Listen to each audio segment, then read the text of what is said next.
Before there were stars with stratospheric levels of popularity such as Elon Musk or the girl from the Dorilocos, Barbie was one of those popular characters that they even put in cereal.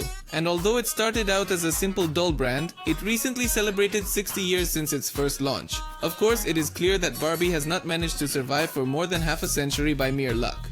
They have been able to adapt the figure through the ages, increasingly diversifying their product lines. And even Barbie has managed to be a star of film and television, with more than 47 adaptations in the form of series and films dedicated exclusively to her image.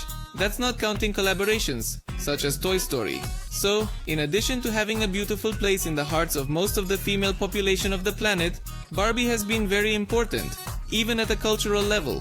And in addition to all this success, Barbie has had at least 135 different professions throughout history, and up to 200 according to some sources. Yes, Barbie has become a cheerleader, waitress, hairdresser, astronaut and veterinarian, along with positions in areas of sports, business, art, science and even politics, because she became President of the United States. So, obviously, we assume that Barbie must be an extremely intelligent woman to be able to simultaneously carry all those professions.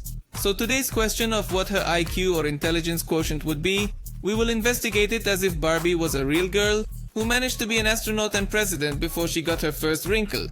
In order to talk about the mystery of today's video, we must first clarify what IQ means.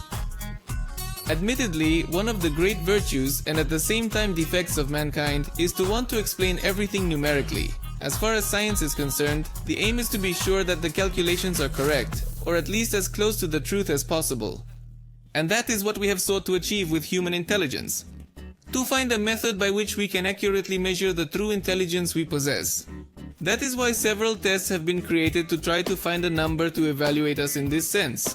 And the most famous test is the Binesimon test, which gives an approximate of our IQ, which would be an estimated number of our general intelligence. This type of intelligence measurement is the most famous so far, and there are even some jobs where an IQ test is necessary to determine which candidate can take a certain position. Today there are many websites where you can find how jobs are ranked according to IQ, and although each site has some minor differences, they give you a good idea of the average IQ of a person in each profession. For example, with an IQ score of 85 to 93, we have that of couriers and assemblers, and then with an IQ of 93 to 98, we have that of drivers, machinists, and security guards, among others. The table rises gradually, with policemen and receptionists with an IQ of 100 to 102, designers, store managers and salesmen with an average IQ of 103 to 108. It is evident that the more complex or academic the profession, the higher up the list I will be, with analyst accountants and teachers in the penultimate ranking of 110 to 115 IQ points.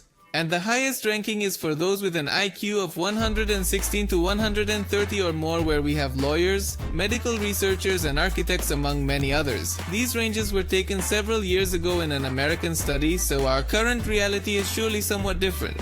Going back to Barbie, if we go by these rankings, she would be one of the most intelligent women on this planet, since if we quickly review her background, she has gone from pet walker to teacher, lawyer, surgeon, astrophysicist and even astronaut. So having the enormous responsibility of sending her into orbit, NASA or whoever, probably took the trouble to check that she has the required capabilities.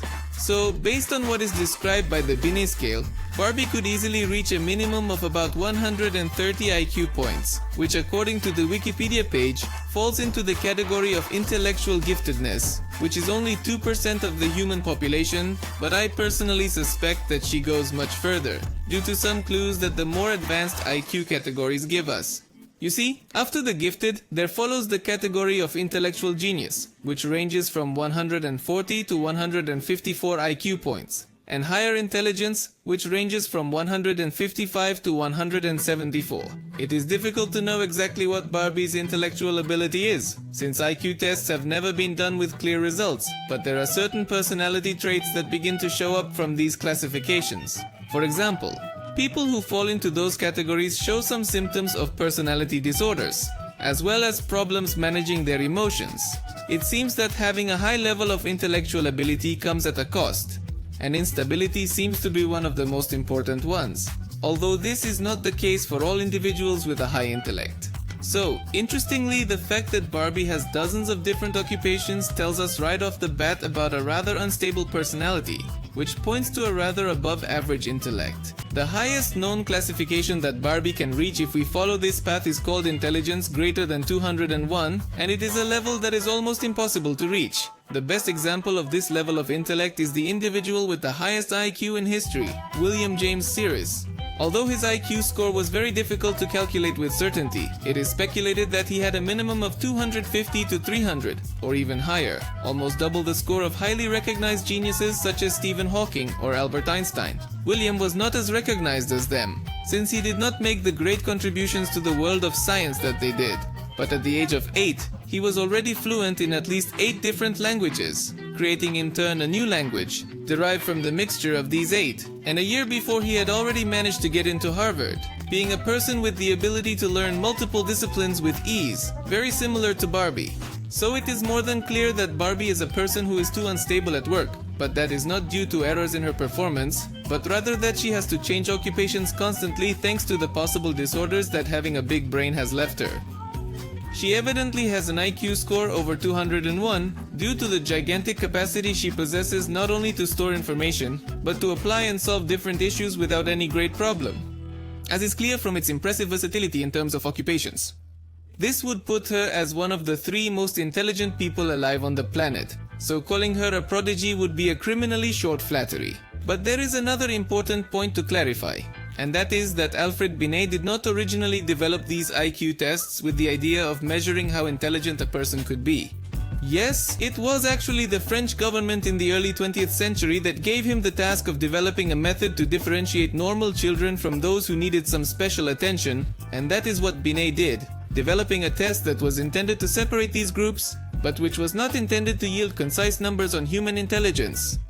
Of course, the idea evolved, and this type of test has been adapted to try to include different branches of knowledge and for different purposes. But in the end, it always ends up evaluating only the ability to solve problems, ingenuity, and may not be the most appropriate approach to know how smart a person is. No matter what test or method is being used to try to quantify someone's IQ, Barbie will surely exceed the average by far, surpassing by far historical figures of humanity in the world of science, unless there is some other explanation for her exorbitant number of professions. You will note that I have not included the Barbie movies in this research, because the idea initially was to find out what level of intellectual capacity a human being would need to become like Barbie, apart from the fact that they have no firm continuity, or had, but there I am getting ahead of myself. If we talk about the character as such, we come across a famous theory that, although initially seems somewhat inconsistent, it is still interesting, and becomes an excellent alternative explanation to the whole thing. Although I'll stick with the Barbie of 250 IQ points. The fundamental piece that would help us understand the diversity of skills and occupations that Barbie has according to the theory is found in the movie Barbie, a fashion fairy tale. Here, Barbie plays an actress, and in her dressing room there are glimpses of posters from other Barbie movies that were released before, which seems to hint that several of the other movies were simply that within Barbie's world. Movies in which she simply appeared as an actress in the lead role. We would be talking about a rather talented and multifaceted actress, rather than the smartest woman on the planet, as all of her professions would just be roles she used for her movies, or costumes used to sell merchandise. This is very interesting because if you have been paying attention, you will know that inside the movies this is not just a theory. Since they started with these movies several years ago, the concept has not been that the character as such is Barbie, but that she is the one playing the character. Yes, I wasn't at all aware of it before making this script, but it turns out that there are blooper reels and multiple indications that she has always been an actress, and we can see her interacting with other actors on the set of her movies through these bloopers. Little by little, her character has been developed, and over the years, something has been created that, believe it or not, is referred to by some fans as the Barbie Cinematic Universe. Yes, seriously. Official Barbie video blogs started to be uploaded in 2015, showing aspects of her daily life. And these then began to be unified with the Barbie Dreamhouse Adventures series. Since 2018, there started to be even more recurring characters. Barbie's parents were introduced, and now we are at the point where their adventures connect with each other, literally creating a canon of Barbie movies and series. Canon in which she is a relatively normal person and not an unbalanced woman with superhuman levels of intelligence. So I hope you liked this video. No matter if you liked more the idea that she is a multifaceted actress or an unstable genius who changes professions like she changes shoes. Like if you liked the video and subscribe for more videos like this, and I'll see you in the next video. Bye.